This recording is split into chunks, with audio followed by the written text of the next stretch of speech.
কয় রাত্রে? হ্যাঁ, আমি দেখাইতেছি লাইলাতুল কদর এক রাত্র, শুধু 12 ঘন্টার হোক আর 13 ঘন্টার হোক আর 14 ঘন্টার হোক, এক রাত্রে 83 বৎসরের প্রস্তুতি নেওয়া যায়। কত বৎসরের? এক রাত্রে 83 বৎসরেরটা নেওয়া যায়। এই উম্মত যদি চোখের পানি একটু ঝরায়া, একটু না, ঝরানোর দরকার নাই, এই উম্মত যদি চোখের কোনায় মাছির মাথার সমান পানি উদিত করে হাত উঠাইতে পারে, তো জিন্দেগির গুনাহ মাফ, জাহান্নাম এই চক্ষুর জন্য হারাম। জিজ্ঞেস করেন ওলামাদেরকে। পরিশ্রম কম, সময়ও অল্প। হ্যাঁ, মালিকরা পুরা খাটায়ও পুরা দেয় না, ঠিক না? কি বোঝেন না? মনে হয় পুরা খাটায়ও পুরা দেয় না। আল্লাহ তো 60 বৎসর খাটাবে না। 60 বৎসরের থেকে তো প্রথম 15 বৎসর এমনি মাপ। প্রাপ্ত বয়স্ক হওয়া পর্যন্ত নিষ্পাপের খাতায় মাপ, নিষ্পাপের খাতায় লেখা। তারপরে যতক্ষণ ঘুমাবো ততক্ষণ কলম উঠানো, আমার বিরুদ্ধে কিচ্ছু লেখা হবে না। নেক হয়তো লেখা হইতে পারে, কিন্তু গুনাহ লেখা হবে না। বাকি রইল কতটুকু? অতটুকুই তো সময়, অতটুকুই পরিশ্রম, কিন্তু ছোঁয়া প্রস্তুতির কাঠটি বহুত বড়। 5 ওয়াক্ত নামাজ পড়লে বলে 50 ওয়াক্তের সওয়াব পাওয়া যায়। কত কত কত? ওটা একা একা চুপে চুপে পড়লে, মসজিদে 5 ওয়াক্ত পড়লে 1350 ওয়াক্তের সওয়াব পাওয়া যায়। 1350 ওয়াক্তের। হুজুররা মনে হয় মানে না। জামাতের নামাজ একা একই নামাজের চেয়ে 27 গুণ বেশি। তো একা একই পড়লেই তো 1 10, 10কে 27 দিয়া গুণ দিলে 270, 5 দিয়া গুণ দিলে 1350। এই জন্য চলেন, আমি শেষ জায়গায় চলে আসছি। জানি না কার মৌত কখন আসবে। যুবক, ভালো মতে বোঝো, চিতাতেই সব শেষ এমন না। তুমি মুসলমানের ঘরে জন্ম নিলে, উম্মতে মুহাম্মদী হইলে, মাথার উপরে মুকুট লাগাইলে কুনতুম খায়রা উম্মা। অনেকগুলা মুকুট তোমার মাথায় আছে, যেগুলা তুমি চোখে দেখতেছো না। কোরআন কাটলে দেখা যাবে তোমার মাথায় কয়টা মুকুট। কোরআন হাদিস ঘাটলে দেখা যাবে কয়টা মুকুট তোমার মাথায়। তুমি উম্মতে মুহাম্মদী, 24 ঘন্টা ভোগ করবে আল্লাহটা। হ্যাঁ, তুমি বলবে আমার কাছে সময় নাই, আই এম ভেরি বিজি। এই জন্যই তো মৃত্যুর সাথে সাথে, মৃত্যু লগ্নে আইসা ফেরেশতা জিজ্ঞাসা করবে আইনাল ইশতিগাল, বল তোর ব্যস্ততা কোথায়?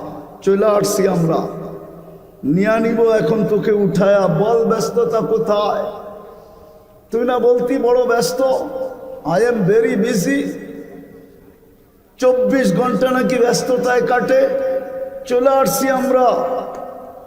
ফেরেশতার দল আইসা বলবে চলে আসছি আমরা, আইনাল ইশতিগাল, বল তোর ব্যস্ততা কোথায়?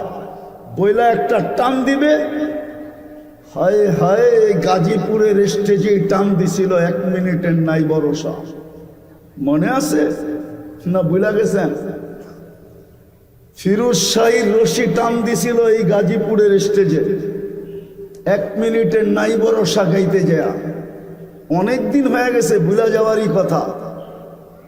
ফেরেশতা রশি টান দিবে আর বলবে আইনাল ইশতিগাল, বল তোর ব্যস্ততা কোথায়? তুই না নিজেকে বড় ব্যস্ত বলতি, ব্যস্ততা কোথায় তোর? আইনাল ইশতিগাল। তারপরে একটা টান দিয়া বলবে জালাল ইশতিগাল, তোর ব্যস্ততা শেষ। বাকিয়াল ওয়াবাল, সব ঘাটি তোর সামনে। ইনকাতাতিল আজাল ওয়ানকাতাতিল আমাল, তোর বয়সও শেষ, তোর আশাও শেষ। যাহাবাতিল আমওয়াল, তোর সমস্ত অর্জন হাতছাড়া। যত বড় অর্জন হোক দুনিয়া, মরতে দেরি, হাতছাড়া হইতে দেরি হয় না। হ্যাঁ হ্যাঁ, সত্য এটাই। শুধু ওই ব্যক্তিদের ছাড়া যারা প্রস্তুতি নিয়ে গেছে, ওদের কিছু হাতছাড়া হয় না। ওয়াজাত্তানি ওয়াজাত্তা কুল্লা শাই, এই কথাই সত্য। ওরা আল্লাহ পাইছে তো সব পায়া গেছে, কিচ্ছু হাতছাড়া হয় না। কি কিছু হাতছাড়া হয়েছে? কিচ্ছু হাতছাড়া হয় না ওদের। তৃতীয় ফেরেশতা বলবে যাহাবাতিল আমওয়াল, অর্জন শেষ। বাকিয়াতিল আমাল, আমল কর্ম তোমার সাথে আছে। সবাই সঙ্গ ছেড়ে দিবে, কর্ম সঙ্গ ছাড়বে না। ভাইও ছাড়বে, বোনও ছাড়বে, প্রিয় স্ত্রীও ছাড়বে, সন্তানও ছাড়বে। সবাই সঙ্গ ছেড়ে দিবে। বন্ধু ছাড়বে, বান্ধব ছাড়বে, সামনের লোকগুলা ছাড়বে, পিছের লোকগুলা ছাড়বে, ডাইনের লোকগুলা ছাড়বে, বামের লোকগুলা ছাড়বে। সবাই সঙ্গ ছেড়ে দিবে, শুধু কর্ম সঙ্গে থাকবে। কর্ম খোলার সময় নাই। ভালো হলে বড় ভালো, খারাপ হলে অবর্ণনীয় খারাপ। চতুর্থ একটা ঘোষণা আসবে দুনিয়ার মানুষের জন্য। ওই বাড়ির মানুষের জন্য এক ফেরেশতা ঘোষণা দিবে, তুবা লিমান কানা মাতআমুহু মিনাল হালাল। সুসংবাদ ওই ব্যক্তির জন্য যে দুনিয়াতে হালাল ভক্ষণ করছে। ওয়া ইশতিগালুহু লিখিদমাতি জুল জালাল, 24 ঘন্টা আল্লাহর দাসত্বে কাটাইছে। দাসত্বে চলেন, অল্প সময়, পরিশ্রম অল্প, সওয়াবের গাঠটি বড়, প্রস্তুতি নেওয়া বড় সহজ। এই জন্যই আপনি আর আমি উম্মতে মুহাম্মাদি, এই জন্যই মুহাম্মদুর রাসূলুল্লাহর আগমন। নাইলে মানুষ যত বড় ব্যক্তিত্ব হয় না, যত বড় ব্যক্তিত্ব হয় দুনিয়াতে, সর্ব জায়গায় ওর বিচরণ হয় না। সব জিনিসও খাইতে পারে না।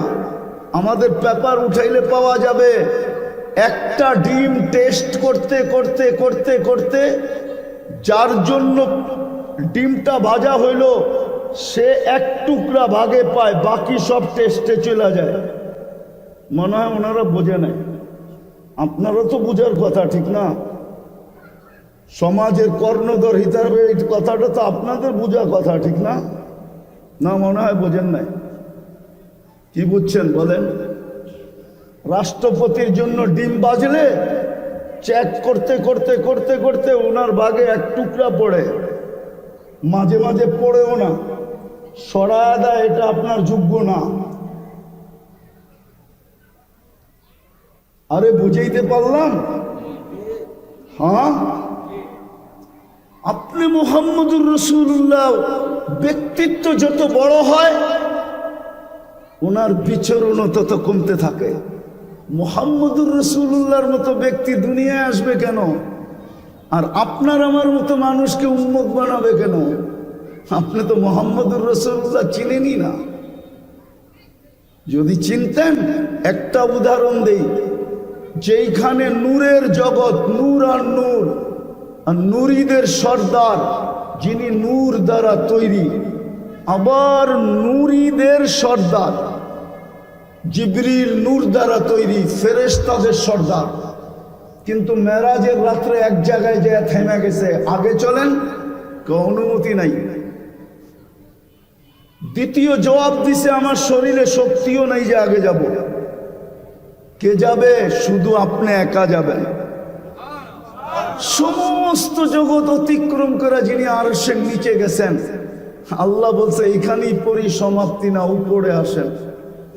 যিনি আরশের উপরে গেছেন বলছে এইখানেই শেষ না, কাবা কাউসাইন, কাবা কাউসাইন, কাবা কাউসাইন, কাবা কাউসাইন, কাছে হইতে হইতে হইতে قاب قوسين أو أدنى ثم دنا فتدلى فأوحى إلى عبده ما أوحى আল্লাহর কাছে হইলেন দুইজনের কথোপকথন হইল ওই ব্যক্তি জমিনে আসবে কেন?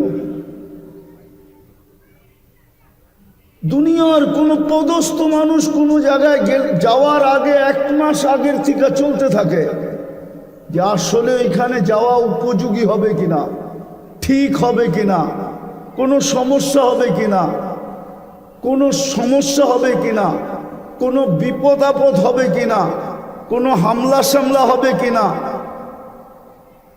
কোনো গ্যাঞ্জাম স্যাঞ্জাম হবে কিনা, 1 মাস আগের থেকে তো চাইতে থাকে। সিকিউরিটির বেড়া বিলকুল জাল বিছায় দেওয়া হয়। সমস্ত ইন্টেলিজেন্সের পক্ষ থেকে যখন গ্রিন সিগন্যাল দেওয়া হয় তখন যা কনফার্ম করা হয় উনি আসবে। সামান্য একজন দুনিয়ার ব্যক্তিত্ব 1 ফোঁটা দুর্গন্ধময় পানির থেকে তৈরি। মনে উঠলো আবার রাগ না হয়ে যান, বলবো একজন প্রতাপশালী ইসলামের ইতিহাসে বাদশা ছিলেন ইয়াজিদ বিন মুহাল্লাব। মালিক ইবনে দিনার রহমতুল্লাহ আলাইহির জামানায় তো সৈন্য সামন্ত নিয়ে বাড়ির ভিতর থেকে বাহির হইতেছিলেন। মালিক ইবনে দিনার রহমতুল্লাহ একটু উঁচু জায়গায় দাঁড়ায় দেখতেছিলেন। যখন কাছাকাছি সামনাসামনি আসছেন তো উনি একটু বেঁকা চোখে দেখছেন। তো বাদশার চোখে চোখ পড়ে গেছে, ডাকছে এদিকে আসো, আমাকে চিনো না? তো বলছে তোমাকে আমি তোমার চেয়ে ভালো চিনি। বলছে আমাকে আমার চেয়ে ভালো তুমি কেমনি চিনো? বাদশা আদবওয়ালা ছিল, বেয়াদব ছিল না। কি ছিল? কেন মালিক ইবনে দিনার চিনতো। তো বলছে আমাকে আমার চেয়ে ভালো করে কি করে চিনো? আমাকা নাউয়ালুকা নুতফা, তুমি বীর্যের থেকে তৈরি না? বলছে বালা অবশ্যই। বলছে আখিরুকা জিফা, তুমি মরে গেলে ফুলন্ত ফাটত একটা লাশ হবে, সত্য তো? বলছে এটাও সত্য। বালা বলছে তারপরে বাইনাহুমা তাহমিলু কাদিরা, তোর আর আমার পেটের ভিতরে পেশাব পায়খানা ছাড়া আর কিছু তো নাই। মধ্যখানে তুই আর আমি একটা পেশাব পায়খানা টুকরি, বালতি টুকরি, এছাড়া তো কিছু নাই। তো বলছে বালা আরাফতানি হাক্কা। তো বাদশাহ বলতেছিল ইব্রাহিম ইবনে মালিক ইবনে দিনার, তুমি আমাকে চিনছো, এই চামচগুলো একটাও আমারে চিনে নাই।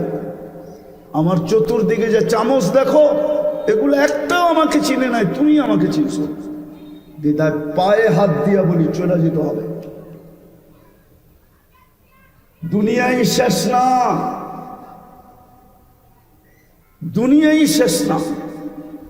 প্রতিদিন জীবন লেস হইতেছে, লেস। প্রতিদিন কবরের আগে সামনে বাড়তেছে। কে কখন চলে যাবে কেউ জানে না। 24 ঘন্টা সেবার বিনিময়ে প্রস্তুতি নিয়ে যেতে হবে। আজকে দেখতেছি সেবা বিনিময়, কালকে জিজ্ঞাসা করবে লাতুস আলুন নানিন নারী। শিক্ষিত সমাজে একটা প্রশ্ন করি, যদিও কোরআন বলছে ওয়াইন তাউদ্দু নি'মাতাল্লাহ, আমার একটা নেয়ামত গয়না শেষ করতে পারবি না, একটা। আপনি বলবেন একটা আবার গয়না শেষ করতে পারবো না মানি? দৃষ্টি শক্তি একটা নেয়ামত। কয়টা নেয়ামত? হ্যাঁ, এইখানে কেউ বলুক এই পর্যন্ত কতবার দেখছে বইলা দেখ পারবেন বলতে? হুজুর কতবার দেখছেন? হ্যাঁ, কত জিনিস দেখছেন? বলো যুবক কতবার দেখছো? এক দৃষ্টিতে তো 26 কোটি ক্যামেরা দিয়ে দেখো, 2 চোখে 26 কোটি ক্যামেরা, 26 কোটি ক্যামেরা। 2 চোখ দিয়ে যখন দেখি 26 কোটি ক্যামেরা ব্যবহার হয়। কতবার দেখছো এই পর্যন্ত? লাতুসআলুন্না আনিন নাঈম, মিলায় কিন্তু দিতে হবে। বদিরত্ব অন্ধত্ব দুনিয়ায় আছে। দুনিয়া অনেক উন্নত টেকনোলজিতে, মানি আমি। সারা দুনিয়া ঘুরে বেড়াই তো টেকনোলজি আমি চিনি, এমন না যে টেকনোলজি চিনি না। কিন্তু অন্ধত্ব দূর করার মতো টেকনোলজি এখনো বিজ্ঞানের হাতে আসে নাই। বধিরত্ব দূর করার মতো টেকনোলজি এখনো বিজ্ঞানের হাতে আসে নাই। বোবাত্ব দূর করার মতো টেকনোলজি এখনো বিজ্ঞানের হাতে আসে নাই। কিয়ামতের সকাল পর্যন্ত আসবে না, এটাই সত্য। বিদায় তিনটাই দেখাইলাম, হিসাব যদি তিনটার মিলাইতে হয়, পানিরটা বাদই দিলাম। কয় ফোঁটা এই পর্যন্ত পান করছো যুবক? কয় ফোঁটা দিয়ে এই পর্যন্ত গোসল করছো? বলো, পানি একটা নেয়ামত। কতটুকু পান করছো এই পর্যন্ত বলো? দাঁড় করায় দিবে। সত্য এটাই। চলো আমরা সবাই মিলে তওবা করি। সলিউশন একটা আছে, যদি বারবার সরি বলতে পারি। আমার সমাজে তো সরি বলার মতো প্রচলন নাই। আমার এক রিলেটিভ আছে, আয়ারল্যান্ডে থাকে। বাচ্চাগুলা বেশি বড় হয় নাই, 2 বছর আগেই মনে হয় দেশে আসছিল। তো বাচ্চাগুলাকে জিজ্ঞাসা করতেছিলাম, এই দেশে থাকবে না? বলছে না। বলে কেন? বলছে 2 কারণে। তো জিজ্ঞাসা করলাম 2টা কারণ কি? কয় তোমরা সরি বলো না। তোমরা সরি বলো না, ভুল করো কিন্তু সরি বলো না। আর দ্বিতীয় হলো, তোমরা সবাই দমকায় কথা বলো। আমাদের সমাজে দেখেন, বাপ সন্তানকে দমকায় অর্ডার দেয়, যা করায় ইজ্জতের সাথে বলে না, সম্মানের সাথে বলে না। বড় ছোটদেরকে দমকায় অর্ডার দেয়, শালীনতার সাথে বলে না। ছোট ছেলে, ছোট, আয়ারল্যান্ডে থাকে। আমি তো মনে করতেছিলাম যে তোর পাও ধুয়ে আমার পানি খাওয়া দরকার। সত্যই তো বলছো, আমার সমাজের কেউ সরি বলে না, সবাই ধমকায় কথা বলে, সবাই প্রভাব খাটাইতে চায়। আসেন তওবা করি, ডেলি আল্লাহকে সরি বলি। সরি, সরির নামই ইস্তেগফার, সরির নামই তওবা। পারবেন? কে কে পারবেন দেখি? পাক্কা? তাইলে বলে দেন, আল্লাহ অতীত থেকে তওবা করলাম।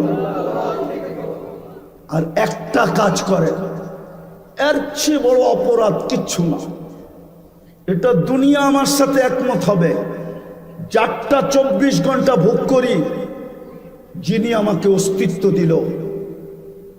হায়াত মৌত যার মুঠায়, রাখে আল্লাহ, মারে কে? মারে আল্লাহ, রাখে কে? ওই আল্লাহ ডেলি 5 বার ডাকে। কয়বার? শুধু আল্লাহ ডাকে না, 99টা পদের মালিক ডাকে, শুধু আল্লাহ ডাকে না।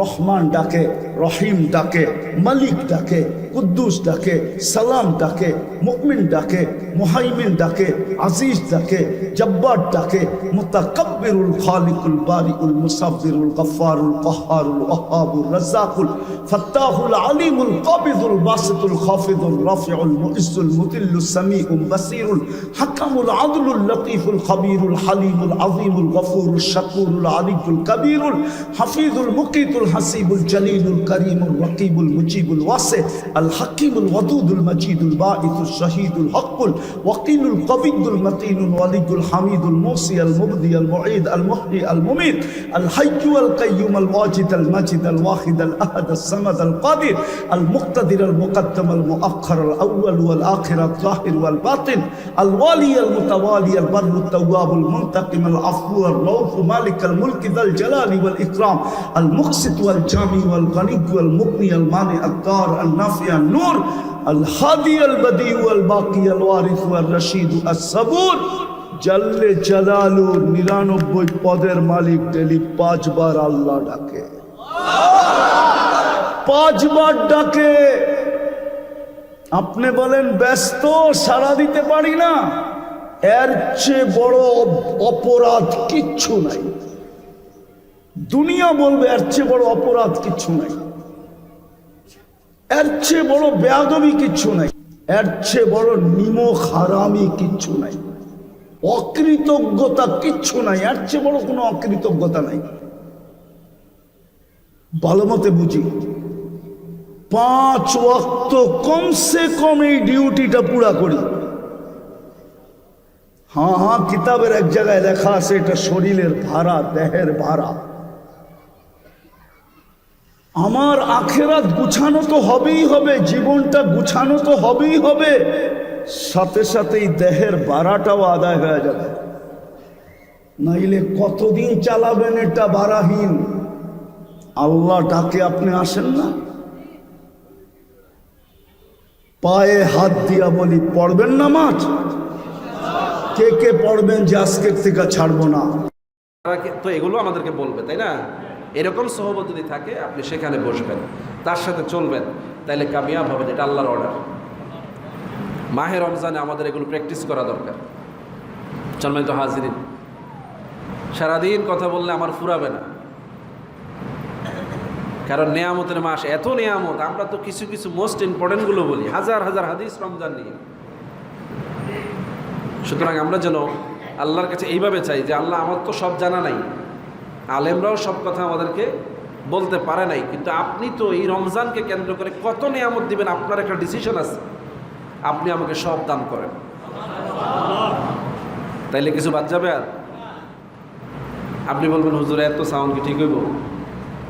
কেন চাইবেন না? আল্লাহ বলছে যে আমি তো দেওয়ার জন্য প্রস্তুত, তুমি কেন নিতে চাও না? এই যে সবে কদরের রাত্র, সবে বরাতের রাত্র, জুমার রাত্র, অন্যান্য দিনে আল্লাহ ডাকেন, আলা আমিন মুস্তারজিকিন, আলা আমিন মুস্তাগফিরিন, আলা আমিন মুস্তারজিকিন। এই যে এইভাবে ডাকেন, কে আছো রিজিক নিবা, কে আছো ক্ষমা নিবা, কে আছো বিপদ থেকে মুক্তি চাইবা, কে আছো সন্তান নিবা, কে আছো কি নিবা, আসো। এই যে ডাকে কেন? আল্লাহর কাছে কি নাই? তো সুতরাং আপনার চাইতে অসুবিধা কথা, আপনি সবই চান যে আল্লাহ আপনি কি কি দিতে চান সব দেন আমারে। আমার এত চাওয়ার ক্ষমতা নাই, আমার এত নিজের জন্য কি দরকার এটা আমি বুঝি না, আমি নালায়েক। আপনি তো ভালো জানেন আমার কি দরকার, আমার সব দিয়ে দেন। আনাড়ি মুসলমান হতে হবে, আনাড়ি বান্দা হতে হবে। এই ধরনের বান্দাগুলোকে আল্লাহ বেশি পছন্দ করে। আপনারা অনেক সময় দেখেন যে হুজুররা কান্দে দোয়ার মধ্যে খালি কয়, আল্লাহ আমার মতো বড় গুনাহগার আর নাই।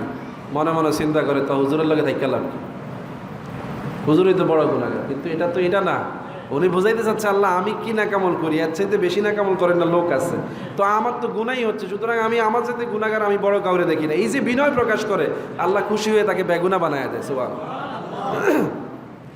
এই জন্য এই জুমার দিনটাকে আমরা কাজে লাগাবো। আজকে জুমাতুল বিদা, রমজানের শেষ জুমা হতে পারে, সৌভাগ্যক্রমে যদি আরেকটা জুমা পাই আলহামদুলিল্লাহ, কোনো অসুবিধা নেই, সেটাও আমরা নিব। আল্লাহ পাক আমাদেরকে বরকত বাড়াই দিবেন।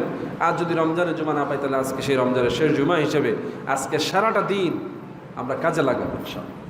যারা গত রাত্রে বুদ্ধি করে কাজে লাগিয়েছেন, জুমার দিনের হক, জুমার রাত্র একটা কবুলিয়ত রাত্র, 5টা রাত্র এমন যেই 5টা রাত্রের মর্যাদা সবে কদর, সবে বরাতের মতো বলি সুবহানাল্লাহ।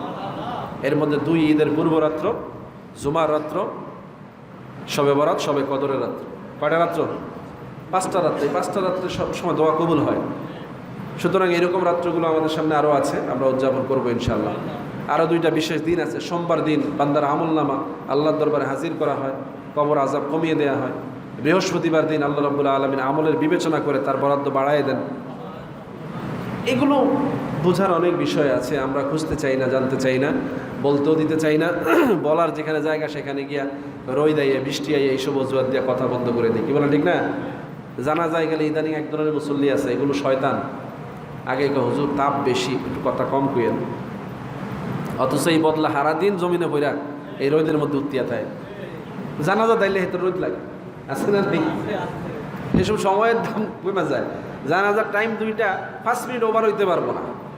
হ্যাঁ, এখন খুব গর্জ, অথচ 2 ঘন্টা দোকানে বইয়া চা বিড়ি খাইছি, কোনো অসুবিধা হয় না। জুমার মসজিদে আমি টাইম মতোই নামাজ পড়তে চাই, কিন্তু আমি পারি না, কারণ আপনারাও দেরিতে আসেন, আমারও অভ্যাস হয়ে গেছে একটু দেরিতে করা। এর মধ্যেই চলছে জিন্দেগি, হয়তো এভাবেই চলবে। আর এখন রমজান তো খাওয়া দাওয়ার সমস্যা নাই, একটু সময় বেশি নিলাম, আমার মনে হয় যে এতে আমাদের উপকার হয়েছে। কি বলেন, ঠিক না? আপনারা 2টা সুন্নত মানবেন, এটাতে আমাদের কোনো নিষেধ নাই যে এই সময় সুন্নত পড়া যাবে না, এরকম কিন্তু আমি কখনো বলি না। আমার কিন্তু লালবাতিও জ্বলে না, জ্বলে। আপনারা যারা পরে আসেন, প্রয়োজনে বাইরে দাঁড়ায় আপনারা সুন্নত পড়তে পারেন, সমস্যা নেই। আমার আলোচনায় আপনার এতটা মতো মানে কি বলে বিঘ্ন হবে না যে আপনি একেবারে নিঃসুপ না হলে নামাজ পড়তে পারেন না, এরকমটা না।